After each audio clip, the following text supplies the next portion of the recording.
Welcome back, Latino Wealth Club, to another episode. We have a good interview for you today. We have something a little different, but without further ado, make sure you're liking, sharing, and most importantly, subscribing as we're trying to reach 2,000 subscribers. Also, I would like to invite you all to our website, LatinoWealthClub.com, where I post articles on politics and finance. You can sign up for a newsletter today. If you go in the description, you'll see a link to our Discord. There's 47 like-minded individuals talking about generational wealth, fitness, sometimes even just talking. If you'd like to join, make sure to click that link. But without further ado, this is your host, MP, behind the scenes. KZ. And help me welcome my guest, Sal Becerra. Yeah. What's up, man? You want to get a little closer to the mic? Sir. Yes, sir. Thank you for having me. Yeah, man. We had your brother, Yes. right? The tile design guy over in Arizona. Yeah. And we kind of learned about his story. And I'm glad to get the other perspective, maybe the other point of view of the story.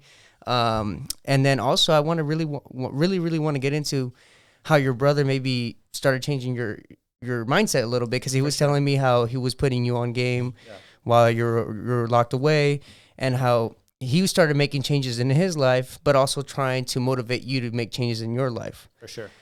So first and foremost, who are you? Where are you from? You know what I'm saying? How old are you? So give me a little background. So my name is Sal Becerra Jr., also known as the former lifer. I'm from San Diego, California, born and raised out there, then moved out to the Inland Empire.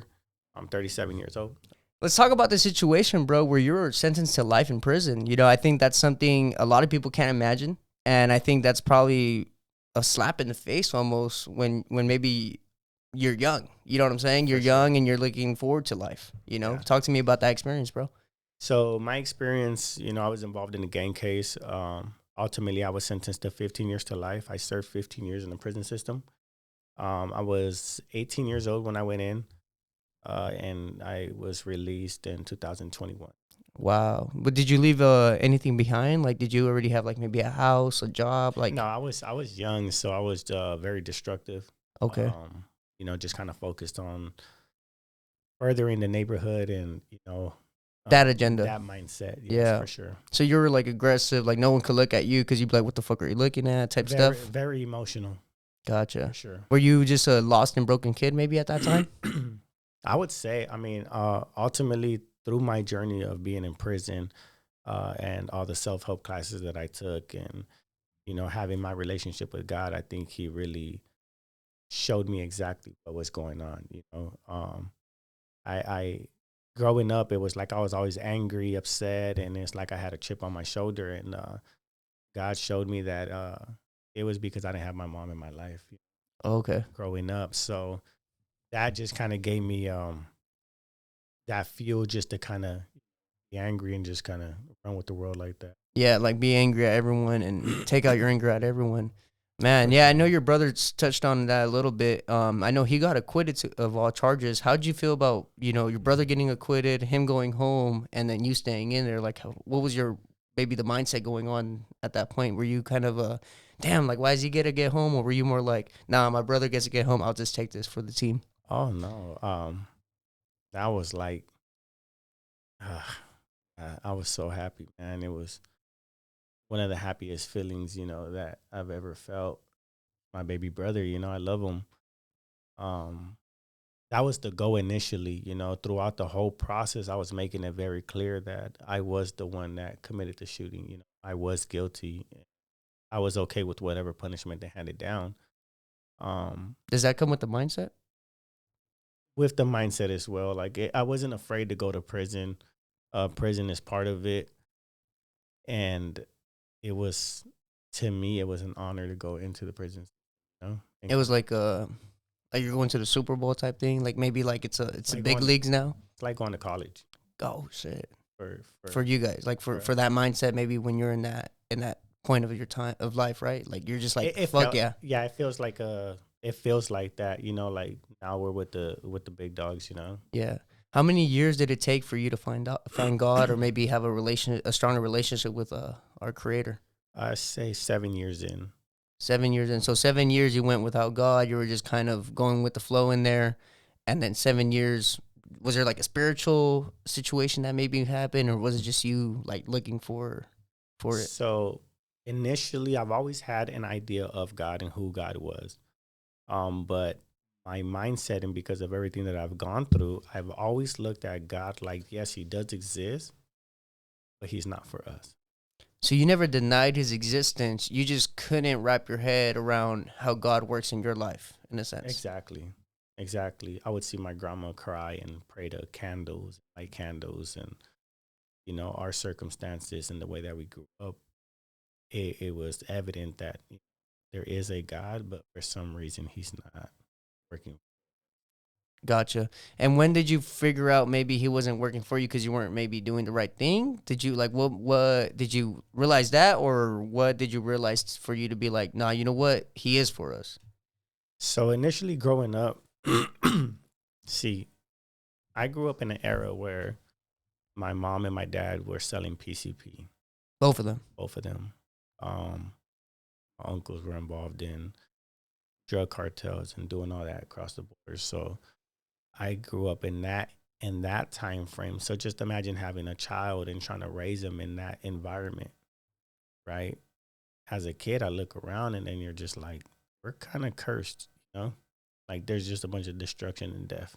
But you at that time couldn't see that. I couldn't see that, but I kind of understood it. Mm.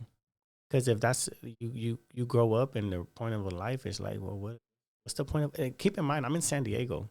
San Diego's a beautiful city. I think it's more beautiful than LA, personally. It's beautiful, but I could never see the beauty in it because of where I was confined to, Mm. and because of everything that was going around.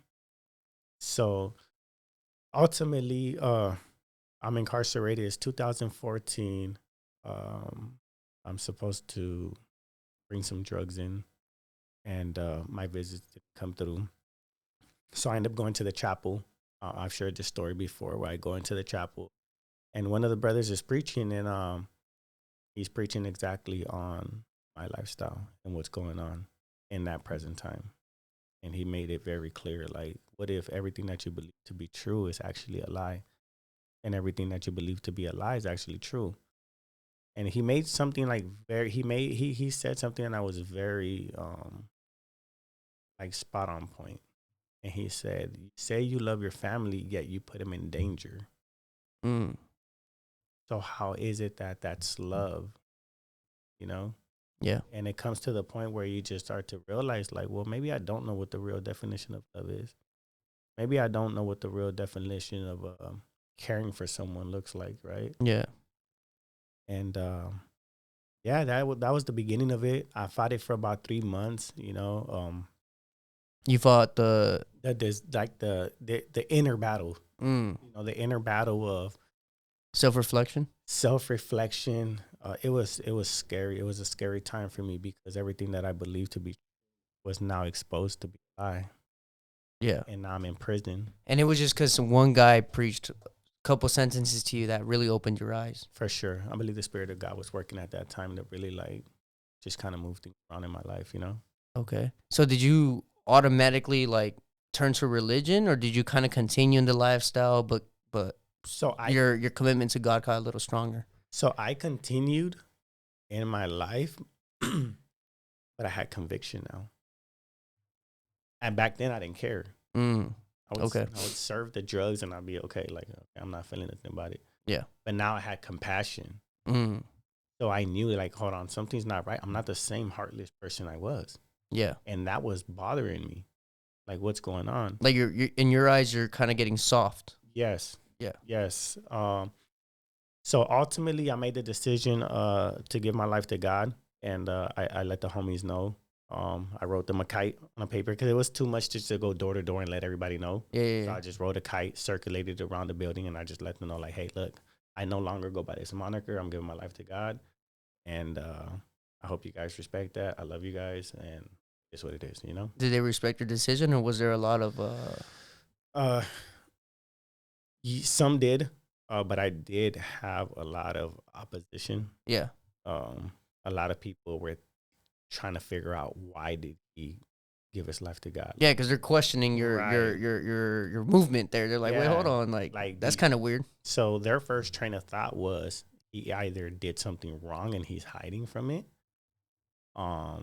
He owes money or something like that. You Yeah, know, yeah, the common misconception in prison of why people give their life to God.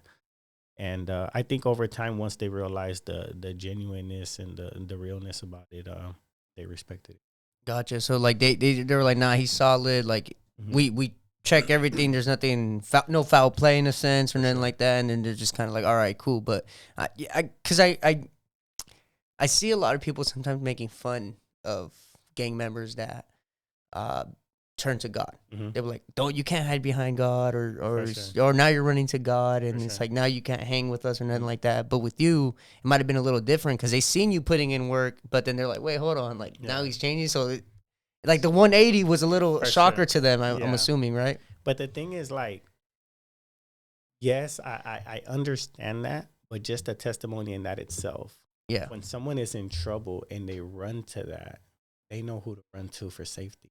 yeah, So yeah, there's some hypocrisy in that, right? yeah, You're doing it because you're scared. yeah, But if you zoom out and just look at the big picture, it's like he knows that if he runs to God, he's covered and safe. yeah, So, there's different perspectives for that. But ultimately, like I used to always tell the guys in there, there'd be young dudes in there and they're getting sent off on missions, to go stab somebody and to go put in work. yeah, yeah, They would come to me and tell me, like, man, pray for me, pray for my family. They're sending me off to go do this. And I'm like, no one's sending you nowhere. You're sending yourself. You're a yeah, man. You get to choose how you live your life. I live it here on the main line and I'm a Christian. yeah, There's no fear in that, yeah. But you just have to be man about it. But And for a lot of people, they can't wrap their heads around that. they can't. And Like that, because you said you're on the mainland, which is like GP, right? yeah. Yeah, and then being a Christian, maybe a lot of people see that as like a sense of weakness, maybe. Yes. Yes. Ultimately, like, even after that, as a Christian, there was a couple of riots that happened and, we're still obligated to Yes. participate. Um, and I think even in that, people start to realize, like, okay, you did participate, but you're a Christian. And then it's just the reality of the thing. Like, we're not perfect. We all make mistakes and, Yeah. we're still governed within the institution by what's going on in there. Right. Yeah. So it's also not like you're hiding from like being around in your community Right. or in your section or whatever. Right. It's just the fact that you're no longer in the same mindset. Your Right. mindset's a little different. Right. And it's once you know the truth, how I've said before, is like, there's no going back. Yeah. Like, I never thought I would give my life to God. And this is before you knew you could parole and anything like that. Like you No, like that, in this mindset, and when you gave your life to God, you still knew you were gonna do life. yeah, I was a lifer. I was very hopeful. Obviously, I had my wife, I had my kids, or my son at the time. Oh, you guys were married before you went in. Yes. Oh wow. Then I had my brothers, my dad. So I was very hopeful, but it wasn't realistic. Yeah. There was nothing that could potentially at that time get me home. Like you see a path but no light. Exactly. Gotcha. So, but then again, even in my destructive behavior, like, yeah, I was still hopeful, but come on, I was doing X, Y, and Z. Like, that's not going to get me home, right? Yeah. But I think God worked it out for my favor, and I'm so grateful for that. Ultimately, Well, I think God also understood your situation where you were at. for You know what sure. I'm saying? Because Yeah. it's like it's a battle of survival, from what I understand. Right? I never been locked up or nothing like that. But just from speaking to people, listening to other podcasts, I see that it's just a battle of survival. It is, and it's not. And I think I'll be the first one to say it. I haven't heard anyone say it. I know a lot of people get out of prison and they glorify it, but it's super overrated. But they only glorify it because they have that same mindset that you Yeah. said. Like, oh, I'm going to college. You know what I'm saying? Like, Yeah, yeah. But what I like, yeah, and that's the thing is, like, coming home and being involved, and I think I've experienced both sides of it. I've been deep in it, and then I've changed my life, so I can just kind of say, like, um, it's overrated in the sense of, like, oh, they has a big old thing where it's like this tough and scary thing, and it's really not like that. not like that, huh? I got a question for you, man. When you were locked up and you started maybe seeing some changes on your brother Daniel, Mm-hmm. did you, like, were you happy like that he was changing, or were you kind of like, man, like, why are you leaving the life, or because maybe being stuck in that mindset, you want him to continue having that mindset, Mm-hmm. but just free. Yeah. Yeah, like how'd you feel about maybe him changing, maybe him telling you something new? Like were you closed minded at first? No, I he's a big thinker, right? So for me, I used to tell my wife, if Danny tells me he's going to the moon, I know he's going to the moon Yeah. because Danny's telling me. Yeah. Like that's how much I believe in him. Yeah. So when he would start telling me his visions and what he wanted to do, I was on board. I just didn't know how I was going to participate or be involved in it because I was in a criminal lifestyle. Mm. My mindset is criminal activity, you know, versus now that I had transformed and changed my life. And then I got into college while I was incarcerated. Now I was able to add the business aspect to it. Like, okay, this is what I'm learning in the textbooks regarding business and corporations and taxes and all of this. So we were able to kind of mesh that and bring it together. So you guys at this whole like this time he's going through his journey, but at the same time you're going through a journey, and you guys are kind of collaborating in that. Yeah, we would actually talk on the phone and break down bids, and he would teach me how to break it down and do the estimates. And that. So before you even came out, you already knew the tile business in and out. Yes, I mean, and that's even going back to your dad that used to do it, right? for sure. So yeah, I would go to work with my dad, but honestly, when my dad would take me, I was lazy. Mm. I was lazy. Was Daniel the one putting in the? Because I see pictures of him, and he looks like he's putting in work. he was. He loved learning. You know, he would be the kid that would take toys apart just to see how they would work. Oh, gotcha. Yeah. I used to do that. Not to all toys, but I used to, like, if there was a certain toy I'd want to take it apart, it'd be like to try to put it back on. That's crazy though. Yeah. So you and your brother were maybe opposites in a sense? Yes, but we meshed very well together. Like your relationship never interfered with you guys maybe having opposing characteristics. No. Gotcha, man. That's good. And then when did you figure out that you could potentially be coming out? So after I left Calipatria State Prison, I was sent over to Ironwood. Mm-hmm. When I got to Ironwood, SB 260 had just passed. And that was a law. Yeah, that was a law that basically held people out that they committed their crimes 18 and under. And behind SB 260 was SB 261, which they said if you were 25 and under, qualify. So once I learned that, I was and then Proposition 57. So there was a lot of laws that were kind of like already like in motion. Yeah. That I could potentially qualify for. So I qualified for it, but ultimately because I had already served out my 15 years, I was just up for parole. Okay. So even though you had life, you still had a possibility of parole? Yeah, I had 15 years to life with the possibility of parole. So the change happened more or less in 2015, for sure 2016, where people were actually going to board and going home. Mm. Before that, people were going to board and continually getting denied. I know people that were denied 20 times. Yeah. You know, they've been down since 1980, you know. And they got locked up as kids. Yes. So before that, I knew like, oh, yeah, I'll have a chance to go to board, but it's just to basically go say hi, you're denied, get back to the cell, you know? Yeah. Like show face almost, and then for them to be like, nah. That's crazy, man. And then when did you actually hear the news that you were coming out? That day I went to board. The first time you went? The first time I went to board. I was scheduled to go to board. I go to board. So the crazy thing is I was going to go to board. They gave me a date. Then they postponed that date and gave me another date. And I started freaking out. My brother got me a lawyer. He's like, look, just calm down. It's Daniel. Yeah. Because I know you have another brother, right? Yeah, okay. So they got me a lawyer. And I started to study up. But I couldn't. I was so nervous and everything. So my boy, one of the brothers in there, David, he had went to board and got his approved date. So he started like mentoring and helping me out, and that helped out a lot. Yeah, I like zeroed everything down, and I was able to like really articulate everything, kind of like show remorse and understand what I did, why I did it, and that's all they really wanted to know. They wanted accountability, and once I finished with answering all their questions. Told me, you're approved. You're granted. You're granted. So pretty much, you wanted to see a shift on the mindset, in a sense. Yes. Okay, gotcha. And then having your brother and having maybe who was that just a friend? The guy David? David, yeah, he's another Christian brother that was in. Okay, so having David, Daniel, and everyone kind of supporting you is what kept you really afloat. Because I feel like maybe you're like, well, shit. If they deny me, I'm in here for life. Fuck it, I'll go back to like maybe the way I used to be. Did you ever have that like maybe that little dark thought in your head? Not necessarily to go back to the gangs, because there was never anything to go back to, Mm-hmm. but for sure the criminality of it, the opportunities.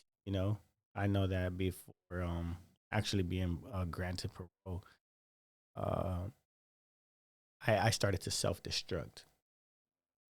Self-destruct in the sense of what? Like you're not working out or? No, it's self destruct in the attitude.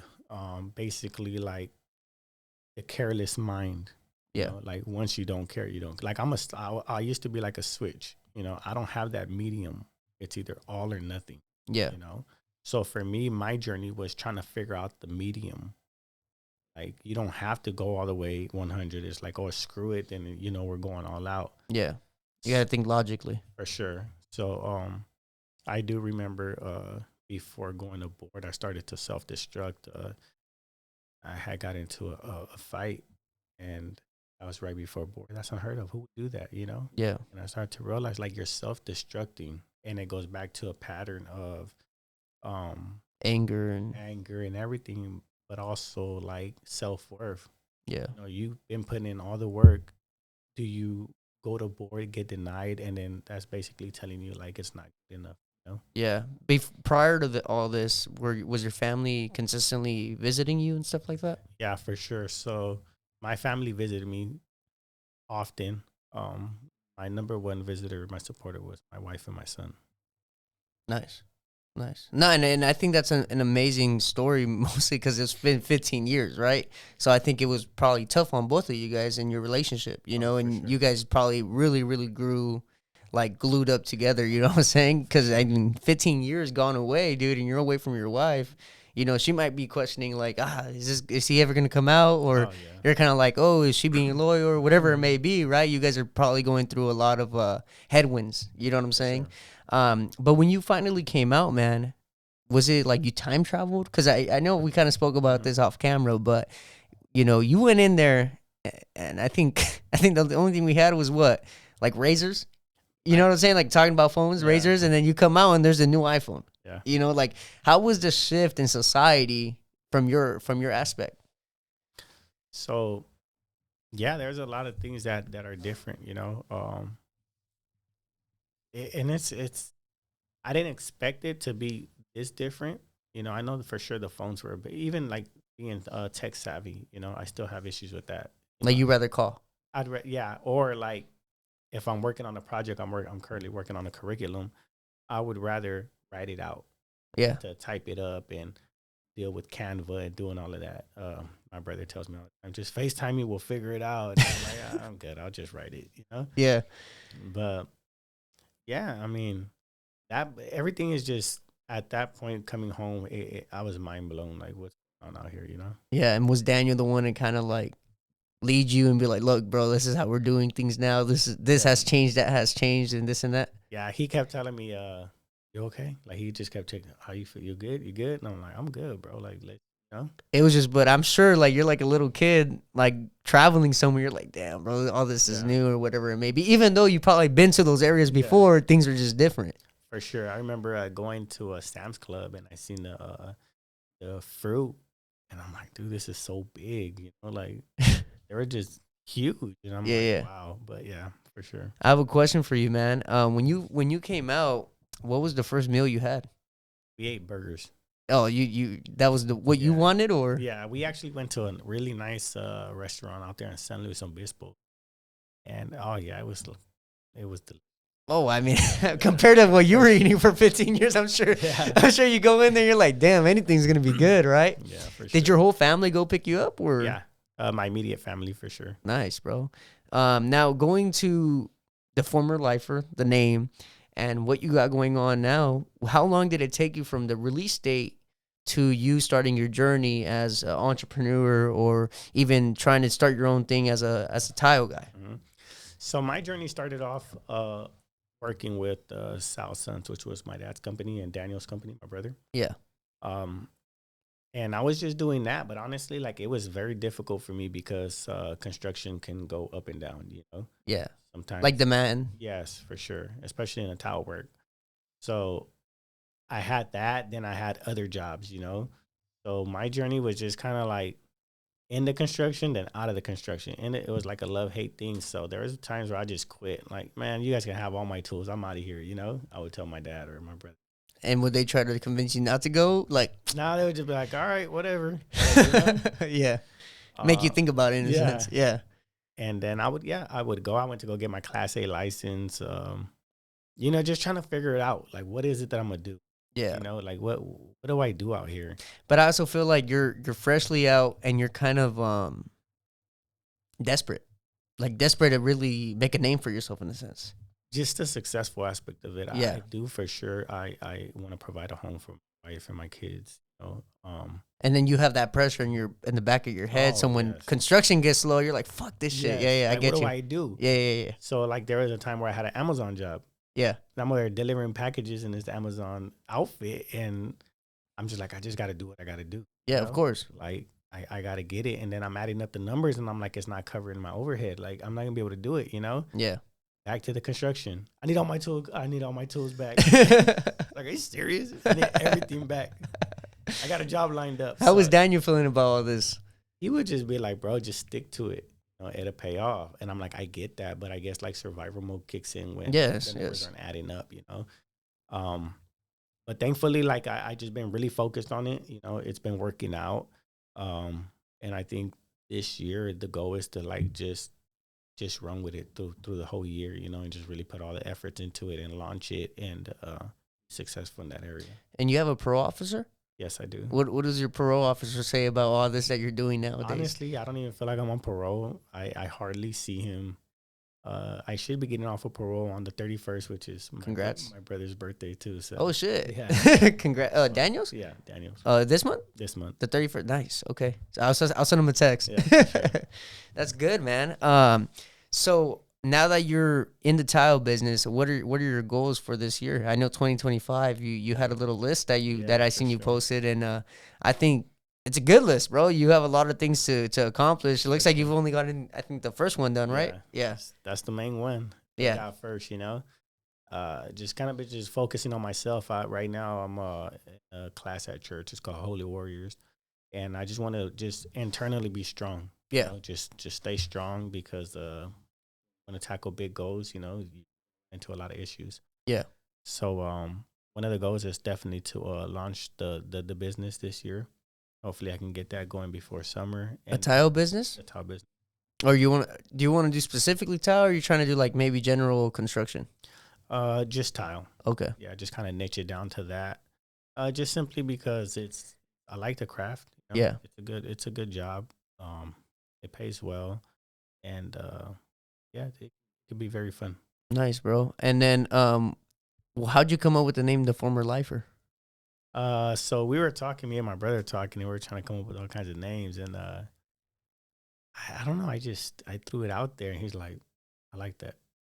And then we checked it on IG, and nobody had it. I was gonna say, I'm surprised no one had it. It's like a name perfect. you would assume someone has. Now I see you also want to start a podcast. You know what I'm saying? What are your plans with that? So with that, I'll do internal, focus on the family. My main goal is to show people the patterns of generational curses. Yeah. Whether it's gangs, alcohol, abuse, trauma, whatever it is, be able to identify the patterns in your life and then track them down and then create an action plan. I got to do something like that, but with finances. Because I feel like in our community, bro, I think 99% of Latinos have fucking a generational curse with finances. Yeah. You know what I'm saying? Like, we don't know how to save money. We're not really frugal with our money. And I feel like we kind of spend out on some dumb shit sometimes. No, you know what I'm saying? Definitely. And I think one of them is fast food. Yeah.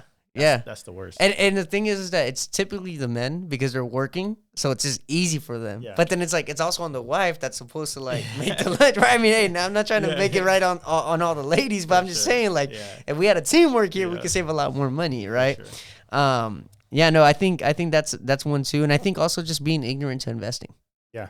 investing in like stocks, ETF, stuff like that, CD accounts or whatever it may be. Because maybe we don't trust the banks that much or whatever. I feel like those are some generational curses financially For sure. that our community has. You know what I'm saying?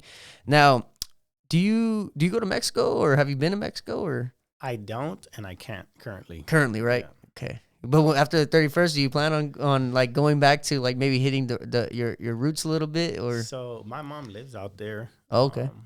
I plan on kind of reconciling that relationship. Yeah, yeah, yeah. Um, She's in TJ? yeah. So I hope that I can reconcile that relationship, and that'll be me to go down there. No, and I think you should just go because of the culture. Like it Yeah. might, you know what I'm saying? You got to go down there and really just take in the culture. Because, bro, growing up in San Diego, it's right there, bro. It's like, and the fact that maybe you don't go often. I mean, I know you can, but what I'm saying is that maybe you didn't go as often or whatever, or when you have the opportunity, you're not gonna go. It's like, bro, it's right there. right Just, there. just drive down a little bit, and you're gonna be right there. Hop on a trolley, I'll take you right there. Oh, there's a trolley. Is it a free trolley or like? No, you'll pay a couple bucks, but I mean, it takes you right there. That's funny, man. And then you just walk across, right? Walk across. Yeah, no, I like going to Mexico a lot, and I just I try to promote that a little bit because the culture down there is different. People are nicer. You know what I'm saying? Even though it's funny, they say Americans are nicer. I don't know. They say down there that Americans are nicer, but it's like, no, I feel like you guys are way nicer than. And I just think that's just a cultural difference, right? Now, with your podcast, with your name, with your business, where do you see yourself in the next 6 months?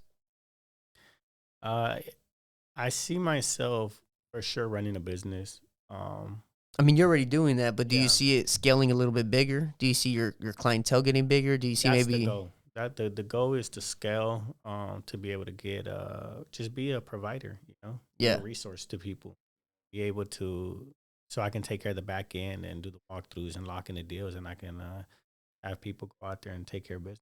Yeah, I will say though, as you grow, always remember that what you're doing there, like closing in deals and stuff like that, you have to separate yourself from that one day, and put someone in place of yourself. Oh, for sure. To grow a team. Yeah. Do you have a team currently? I wear all the hats as of right now. Okay. Do you understand that you're gonna have to build a team one day? Absolutely. Okay, because I think Daniel's in that stage of his business, right? Yes. Yeah, because I see, man, he has a beautiful showroom. Seeing the showroom your brother did that motivate you a little bit more? Did that lit up a little fire right there? Yeah, I mean, I'm right behind them. Gotcha. And that's what I tell him. Like, you're the trailblazer. Yeah. So it's everything he's doing, I just copy and paste it. My success story. Yeah. I look at him and you guys have the same story. Yeah. Just that obviously because of one decision, you guys were separated. Yes. Right. Yeah. No, and I like that idea, bro. And the fact that you understand what it takes because you're seeing it from him. And you're not allowing maybe jealousy or envy to get involved, because I feel like that's what happens and destroys a lot of families. Mm-hmm. Would you agree? I agree. Yeah, but even my wife gets upset sometimes with my relationship with my brother. Oh yeah, I love my brother. Yeah. But she gets upset with it. She's like, "Oh, you call him before me," type stuff. She's like, "You gotta check in over here." It's funny. I'm an only child, bro, and my girlfriend, we talk about that sometimes about me being an only child, and she's like, "No, but I know if you had a brother, you'd be putting them first all day." Like, I was like, "Damn, like that's probably true, huh?" Yeah. Like, and she was like, "You probably have them over all day, every day, stuff like that." But that's good, man. And then also one more question for you: in the next 5 years, where do you see yourself? Because you have to have these game plans, bro. I do, for sure. So in the 5 years, I would like to just focus 100% on the family, build the family. And I mean, one of my biggest goals, and only God knows where this is going to go, but I would like to go into every juvenile hall and provide them a curriculum, resources, and healing, some healing through information and knowledge. Like counseling? Yeah, and just give them another visual of what they could possibly be. Did you grow up in the juvenile system? Yes. Like you were in YA, like no. So at that time, YA was not really big no more. Oh, okay. Like more 90s. See, I don't really know too much. Okay. But just juvenile hall detentions. Just we would have people come in and give us a little speech and then leave. But you guys would never take it serious. We would never take it serious because, I mean, at the time you get an emotional connection and then you just never see the person. What I plan on doing is establishing myself in a juvenile hall detention and being there and providing a service. Like, look, you're going to work in here while you're locked up. You're going to work on yourself. And then when you get out, you got the resources to get a job, to figure out, have a financial plan, all of these things that they really need hands on, you know? You need to leverage your podcast by then. Leverage it. Oh, yeah. Like in a sense to where it's like when you get out, make sure, you know, you contact me, send me an email, and then that way you could continue having them on the right path. Because tell me not, bro. I feel like once some people get out and they just right back to the black hole. Yeah, and it's crazy because I was locked up with some real legit dudes that were like kind-hearted, cool people, and then I see them on social media and they're all thugged out now, and I'm like, not that in prison, like you were super cool, you know? But you don't think it's because their surroundings, the people that were surrounded around? Like you came out and you got straight to your dad and Daniel, which maybe already had a different mindset, already had a different outlook in life. And some people are going into a life to where it's like, oh, fool, you're not so-and-so no more? Oh, that's crazy. And then they start getting like, you know, carrilla, they get roasted and shit like that. And I think ultimately that's where I think I'll step in and have these platforms where they can have a safe environment to continue to grow, you know? Yeah. And then what about for your business? For the business, by that time, hopefully I'm not on, you know, I have a full team and at least 2 or 3 people. At least, you know what I'm saying? Because I you always got to start somewhere. And then I think one thing I should recommend to you is just learning how to manage a team, because that's tough. Sure. That's tough, and a lot of people don't understand it. Because, for example, if one guy messes up, it's not on that one guy. Mm-hmm. It's on you. Yeah. You know what I'm saying? There's only one guy that's responsible for everything. Yeah. And if someone's lacking on your team, it's due to your lack of leadership. I like that. You know what I'm saying? If you like 50 Cent or no? Yeah, I actually grew up on 50 Cent. I know I love 50 Cent, bro. Same thing, because I grew up on his music. But I was gonna say was listen or read his book, Hustle Harder, Hustle Smarter. That one's a really good book. And I think because maybe he comes from that lifestyle a little bit, you could relate to it a lot more, because he talks about looking at your surroundings and then looking at the people around you and then understanding why a lot of people around you are failing. Wow. You know what I'm saying? That gets pretty deep. It gets deep, bro. But it's like, it's a book that's necessary mostly when, like, you're trying to build a business, you want to eventually get a team, manage a team. You have to be listening to these books. And that's right now when you said that, I got the visual of because you have to be in a certain mental state to be able to apply what you just said. And I remember I used to be on the yard, and I used to just look out the yard, and I used to just like literally analyze everyone. Like, why is he on drugs?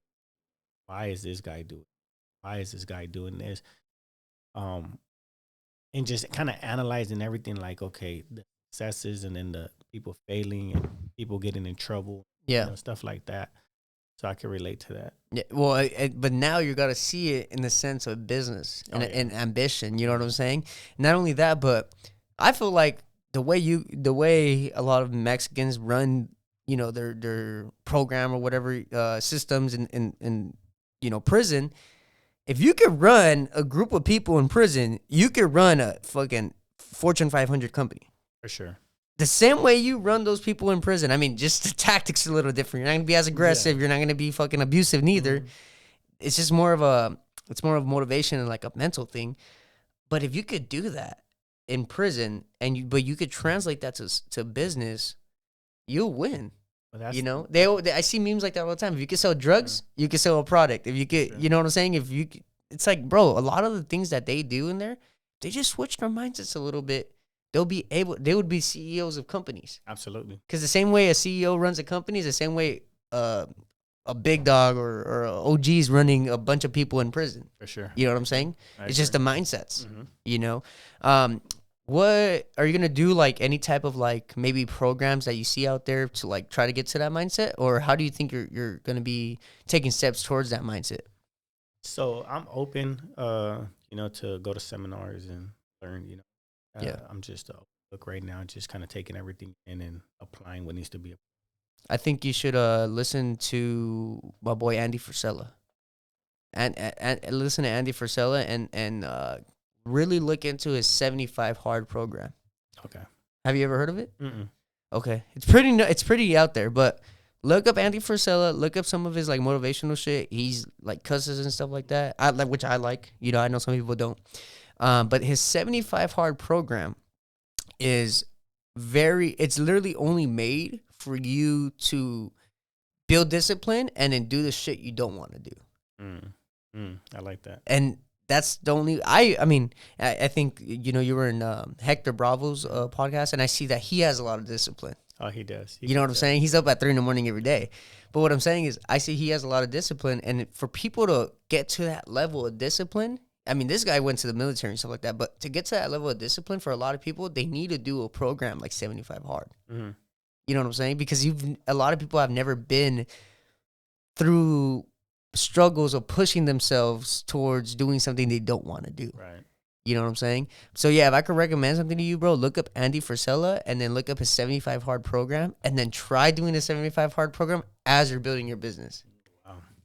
Like, yeah. It sounds like a challenge. I'm gonna check that out. Yeah, it's a program, and that's why I want to clear that up, because he even says it on his podcast, like, it's not a challenge. Yeah. It's a program. Like because it's like people see it as a weight loss challenge. Okay. But it has nothing to do with weight loss. Even though you are gonna lose weight and look amazing, he's like, this has nothing to do with weight loss. Okay. All this is for you to see what it took for you to get to that point and then apply it to your business. Wow.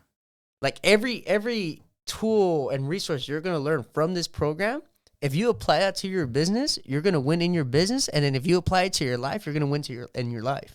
Wow. I want to. So the program's a lot bigger than just what a lot of people assume is just working out to lose weight. Okay. Or improving yourself just for those 75 days. Because he even says after the 75 days, you should feel like I can't quit, and you should continue going on your own. So it creates like a mental shift. Yes. Nice. Yes. The whole program is to shift your and shape your mindset to a certain mindset. Like you said, I want to get to that mindset. Okay, well, you want to get to that mindset. I'm like, now I'm telling you, look up this program and do this program. It's like you're kind of like re-recording your subconscious to have a different. You're rewiring your whole mind. Your outlook of life is going to be different. I will say though, like, because I kind of do something similar for 60 days. I will say you kind of get into like a little bit of arrogance, but you get into arrogance for a good reason though, because you actually understand what it takes. Right. So when you see someone that doesn't understand what it takes, you're kind of like, bro, what the fuck? You're just being a little girl. Like, you know, and you sound arrogant. Right. So that's what I'm saying. Like, that's the only probably flaw some people around you might see, that you're going to be like, what are you complaining about? Like, you're going to be like very, a little bit less compassion. Right. When it comes to like getting stuff done, because you understand how hard it is to do it and that you're going to do whatever it takes to do it. No excuses. Yeah. That's the only, like, I guess, downside to when it comes to, because I'm Catholic, so that's the only downside when it comes to like religion. You know how we're taught to be compassionate, but it's like when you're doing a program like this, you kind of get a sense of arrogance, and then you kind of get a sense of lower compassion. So that's the only like downside I see to it. You know what I'm saying? But yeah, if you really want to rewire your brain, bro, I think you need to look up Andy Frisella 75 hard. A lot of people do it, bro. I'm gonna check that out. Yeah, and then knowing you also building your platform up. You know, I don't know, bro, if you record the whole thing or you make it like you make the 75 hard program into like a social media thing, and you keep tagging Andy, he might just have you on his platform. And that's even huge, bro. The guy, he's one of the top rated podcasts. Wow. Yeah. Send me the link. I'm gonna send you everything, bro. But the guy's amazing, and he has a company called Force Form. He's trying to compete with Nike and stuff like that, and he has like sport drinks and stuff like that. But yeah, just to give you a little background on that, man. But back to you real quick. You know, you're talking about shifting your mind. We talked about the next 5 years. What about the next 10 years? Because, you know, Andy, the guy I listen to, he talks about decades. So where do you see yourself in the next decade? Wow. Honestly, I couldn't even give you that right now. Yeah. You know, I'm still in the beginning stages of course, you know, navigating through that. But I feel like it's always good to have that finish line vision of where you want to be, maybe where you want to live, maybe what do you want to be driving? I don't know, right? But it's like in the next decade, it's like, okay, if I continue doing this, you already have a 5-year goal. For sure. Just add another 5 years. I would like to be, ultimately retired somewhere in the mountains in Big Bear. left alone with the family. With the family and just running a team from remotely in a sense. And just enjoy life. Man, well, if that's your decade goal, man, you just got to get the blueprint and put in the work, man. That's good, though. I see the same way. When I started my journey as an entrepreneur at 17, I was like, by 35 or 40, I think I should be good. Like, you know what I'm saying? Because I don't want to work my whole life either, you know? But, you know, Sal, is there anything you want to, you know, maybe tell people that are incarcerated or tell people that are in the mindset of gangs and being mad at the world? Like, is there any message you want to leave, let the world know? Yeah. To my people that are incarcerated, you know, I love you guys. I do think about you guys a lot. I'm pushing out here for the movement, you know, transformation. You guys are not forgotten. For the people that are still in that destructive lifestyle, hurt people. And that's ultimately what I've learned. It takes healing to produce transformation. Yeah. And if you can kind of zero down on that, your life can change drastically. I went from a criminal, from a person who was dealing drugs in prison, constantly figuring out ways to, you know, flood the institution with all kinds of stuff to produce money, to a person who's transformed. And now I'm out here, should be launching a business this year, a podcast, curriculum. I live in peace. And that's basically, for me, that's all I want for my people, you know, that are in that lifestyle. Just live in peace, live your best life, and just turn away from that. You know, does it get a little overwhelming sometimes? I feel like I've been called for this. You know, yeah.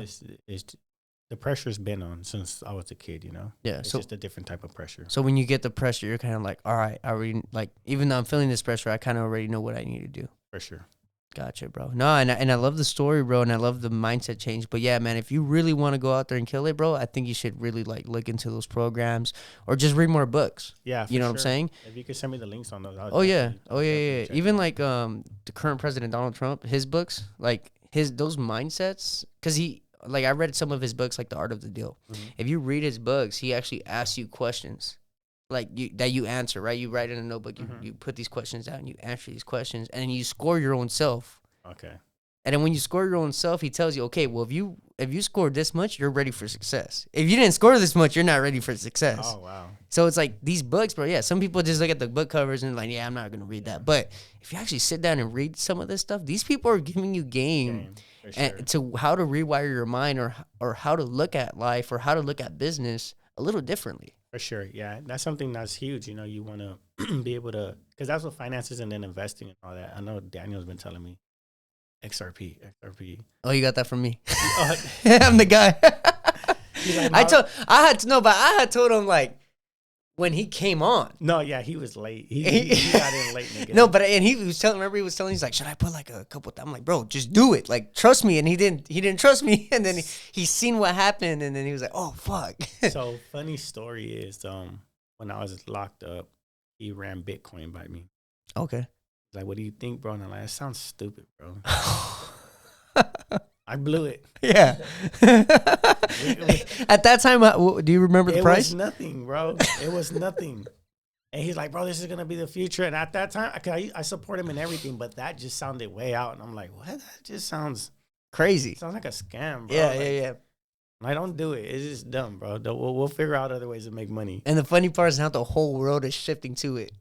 Like the whole world is shifting to it. Billionaires right now. Yeah, because like last year is when they first passed the Bitcoin ETFs and stuff like that, meaning now brokerage like Fidelity, Charles Schwab, they could buy Bitcoin. Oh wow. Like they had just done that last year. This year they're probably gonna do that with XRP and all these other coins because Trump's in office and he's signing a lot of executive orders. Well, he just recently signed 4 cryptocurrencies for the government to start having a stockpile. So just imagine how much bigger it's going to get when the government starts putting money actually into it. It's like they're accepting it. They are accepting it. The whole road's accepting it. I mean, look at El Salvador. I'm not sure if you are familiar with world news, but yeah, El Salvador went from being the most dangerous country in the world to now being the most safest. Not only that, but they accept Bitcoin. They were the first country to ever accept Bitcoin. They bought into Bitcoin. Everyone thought they were crazy. So when Bitcoin went down, they lost a ton of money. But now that it's up, the country's rich. Wow. Like rich in a sense, not obviously not richer than the U.S., but rich in a sense that they're up. Like on their investment, they're up. And people over there have a thing called Chivo Wallet. I only know this because my neighbor, she's married to a Salvadorian, and when they go over there, they use a Chivo Wallet. And Chivo Wallet is just a government like app where you could literally buy things, goods and stuff with Bitcoin. Oh wow! Yeah. So I mean, so they're already operating over there. Yes. Yes, Wow. And when Trump was campaigning, his son was going to El Salvador a lot to talk to the president.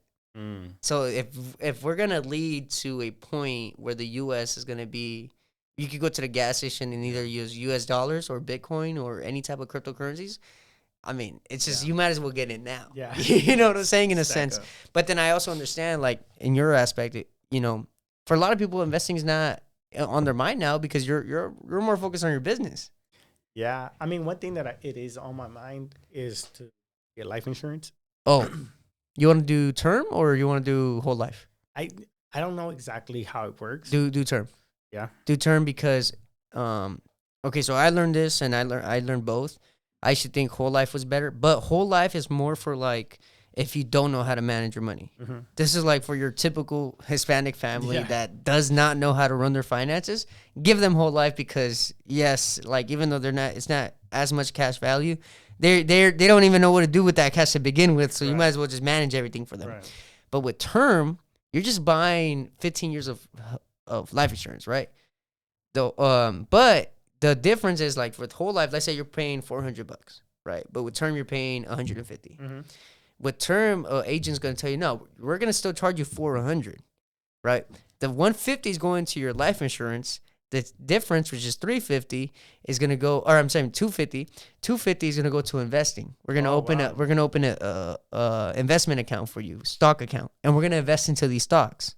So is there somebody on the back end doing it for you? Yes. Oh, that's great. So that's what I'm saying. You want to probably do the term insurance, but invest the difference. Yeah. That's what you probably want to do. So that way, at the end of your 15-year life insurance, you're covered. And we're set. And you're set. I like that. But then you could just redo the term. For sure. And people, rich people do this. Rich people use term insurance to just up their net worth for those next 15 years. Because they're like, well, I was going to pay this with a whole life insurance. Let me just pay this for the temporary. Take care of myself, though. I mean, I'm not going to go out here and do drugs and get crazy, right? Take care of myself. But by the end of this, I'm also going to have a good chunk for my retirement, a good chunk for maybe a new business move or whatever it may be. For sure. But just to give you a little mindset on life insurance, when it comes to whole life, yeah, it's good, but it's mainly for someone that doesn't really know about investing, doesn't really know about that. Like, yeah, give them whole life because they're not going to do anything better with their money. But when you understand finances, do term and invest the difference. Okay. Yeah. Yeah, I remember when I first came home, I invested in Ape.coin. Oh, meme coins? Yeah, and it went from like, I forget, I got it for like $3 and it went all the way up to $6. Oh, wow. And I was like, what? Did you sell? Yeah, but I only invested like $50 just to see. Oh, okay. So it was nothing. So I think that's what I got discouraged because I'm like, you have to invest a lot of money into this to really, you know. Can I break that mindset too for you? Yes. Because the thing with me is I budget. Okay. So 10% of my income goes straight to investing. So imagine how much I'll stockpile in 2 years. Okay. So if 2 years the market is down, that's amazing to me because I'm filling up. I'm still living life, but there's a certain percentage of my income that's going to investing. So you do that every time you get paid, right? Every time you get a paycheck, 10% automatically to investing. Okay. Or 20%, whatever you feel comfortable with, right? You get to the point where it's like, oh, well, they say the market's going to be down for the next year or the next 2 years. Like, I don't give a fuck. That's good news. That's good news to me because I'm just buying and I'm getting more and more and more for cheaper. So now when the time actually comes to hit, like when policy starts to change or whatever, or everything starts going crazy, the economy starts going good, that first initial run up is always a double. Now you just double your money. Okay. See what I'm saying? Then it kind of like staggers down, goes stable, and then it'll go up again. Now you just tripled your money. For sure. But the thing is that people don't understand that you were investing for the past 2 years, buying little by little. So let's say in cryptocurrency, are you investing to have cryptocurrency to utilize cryptocurrency, or are you purchasing cryptocurrency to sell cryptocurrency to receive cash? Both. Okay. I'm doing both personally. But Because I do see it as a future, but at the same time, like, I'm barely starting out in my life, right? I'm 25. I live with my girlfriend, and we want to eventually buy a house. So a majority of that money will be cashed out to buy a house. Okay. Or to buy real estate, for income properties. Yes. So, meaning another business. But if I'm able to still hold on to some that I feel comfortable holding on with, I'm going to hold on. For sure. Because look at Bitcoin, bro. It started in 2009 and it's 2024 and it's over $100,000.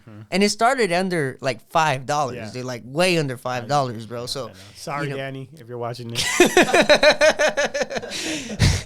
Man, he probably because of that mindset, he didn't take me on my XRP. Because I was telling him at that time, dude, it was like 50 cents. I'm like, bro, when Trump wins, the shit's gonna go crazy. And he's like, are you sure? I'm like, I'm sure, bro. And then Trump won, and that shit hit $3. And then he was like, fuck. He was like, you think it's still a good time? I'm like, oh yeah, definitely. Because the thing is there's still gonna be more laws being passed and everything, and we might end up at like $7, $8, $10 by the end of the year with XRP.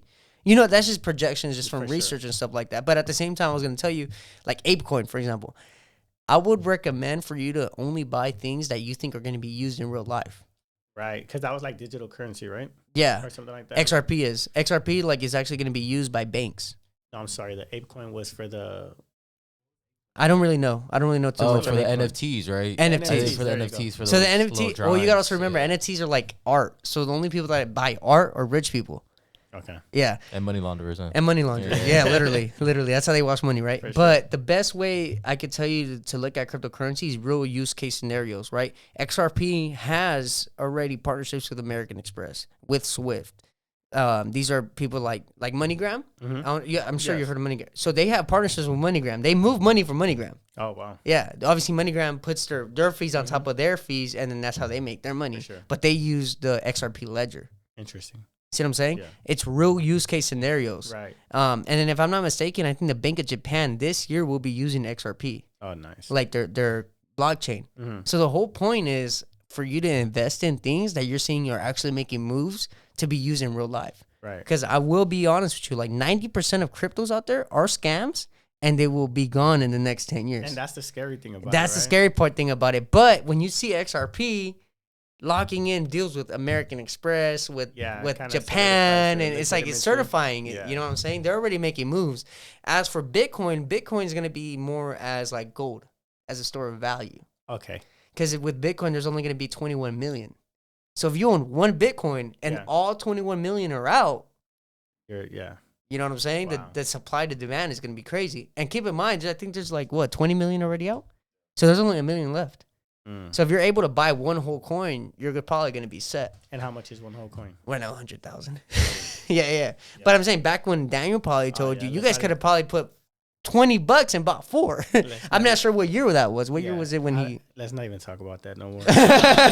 He's like thinking about like, fuck. But they say though, one Bitcoin, like each Bitcoin, once everything's gone and the world starts really buying into Bitcoin, one Bitcoin would be worth 13 million. Wow. So even buying one at 100,000 is really a steal. Yeah. You know what I'm saying? For sure. But that's for the people that like have that accessible money. But when it comes to like, it's still available out there. What do you mean? Like Bitcoin, I would think that people would just. It's decentralized. Yeah. Meaning like for them to mine more Bitcoin, you need to have computers, and anyone can own a computer. So until the 21 million are fully out and somehow BlackRock is fucking buys everything out, then that's the only way it could be like centralized. Okay. But because a lot of people are never gonna sell, I doubt it's ever gonna like be centralized like that. And if it does become centralized, we could always just make a new cryptocurrency. It's not even a biggie. You know what I'm saying? But with Bitcoin, it's just weird, bro. If you really look up at the story, it's just weird because even like no one knows the creator, nothing. Oh wow. Yeah, like. They don't know who the guy is or nothing. There's suspicions that it was the CIA. There's just a lot of conspiracy behind it. But hey, man, it's becoming the fucking number one commodity in the world, bro. Whoever it is, he's set. Yeah, but just to let you know, though, Bitcoin is more like for gold, so that's like more of a store for value. But for real use case scenarios, XRP, Cardano ADA, those kind of cryptos are going to be the ones that you're going to be like, oh, I'm going to send you some money because that one's like, they're like fast, cheap, and effective. You know what I'm saying? Okay. But yeah, man, I'll shoot you over some of the links I have for you, and then that way you could get more intact with the cryptocurrencies. Sure. But yeah, I'm surprised Daniel was telling you about XRP, man. He was on my my text messages, ding, ding, ding, ding, ding. I'm like, bro, I get it. Yeah, bro. If you could get some XRP though, Yeah. you know what I'm saying, get some. And I was gonna tell you too, for your business, be open to accepting cryptocurrency. Oh yeah. Like if someone wants to pay in crypto, bro, just make sure it's the right amount, Yeah. but be open to Yeah. it, because a That could be $2,000 job get paid in any type of crypto could eventually be $4,000. Yeah, for And sure. it's just all because you accepted it in that coin and waited a little Yeah. bit. You know what I'm saying? Yeah. But yeah, so you kind of understand the taxes behind crypto too, right? I don't. Short-term and long-term capital gains. So whatever capital gains is short-term, that's what you're gonna pay if you sell within a year, and then if you hold over a year, then you're gonna be paying long-term capital gains. Okay. That's another reason why, like, at least for our platform, we Yeah. hated Biden, Yeah. because they're trying to get fucking capital gains to like damn near 50%. Oh wow. Right? If I'm not mistaken, it was like 40, 50%. It was ridiculous, bro. So if you made $100,000 on a coin, you're gonna probably end up paying $40,000 to $50,000 in just taxes alone. That don't make no sense. Yeah. Oh no, it wasn't Biden. It was Kamala. Kamala Harris was trying to do that. She actually had a fucking her policy said that. So yeah, bro, she was gonna mess the whole crypto situation. If she would have won, bro, XRP would probably be at 20 cents. Wow. Yeah. It's all because of policy. I would have waited another 4 years, try to figure out what was gonna happen. Maybe, if anything, but that's why I have my website where I post articles on politics and finance, because I try to show our community how whatever happens in Washington D.C., if we're suspecting this to happen and we position our money here, we're gonna benefit from it. For sure. You know, because I used to, when I got into investing, that was my whole question. Is like, how do people know these laws are going to be passed? How do people know that this is going to happen, that's going to happen?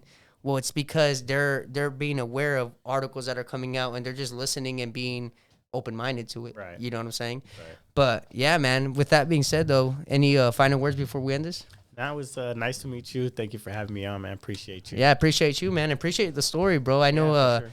it might be, you know, because you just met me. It's like, oh, I can't tell him my story. I don't really know him like that or nothing like that. But I appreciate you coming on, bro. I'm sure you've seen the interview with your brother. And one day I'd like to have both of you guys on here, really talk about your guys' relationship and see how you guys interact. Because I feel like when you guys probably are around each other, you guys probably act a little different. You know what I'm saying? It's probably more love, you probably talk a little bit more, you know? For sure.